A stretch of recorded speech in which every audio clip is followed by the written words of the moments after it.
একদিন গ্রামের ছোট্ট একটি স্কুলে নতুন শিক্ষক এলেন। তার নাম রাফি স্যার। তিনি খুবই নম্র, মিষ্টভাষী আর সবসময় ছাত্রছাত্রীদের ভালোবাসতেন।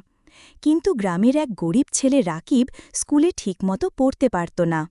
অন্যরা তাকে হাসাহাসি করত। রাফি স্যার সেটা খেয়াল করলেন।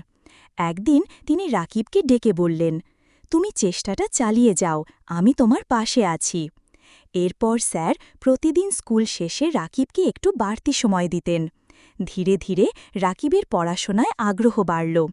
একদিন স্কুলে পরীক্ষার ফলাফল প্রকাশ হল। সবার আশ্চর্যের বিষয়, রাকিব প্রথম হল।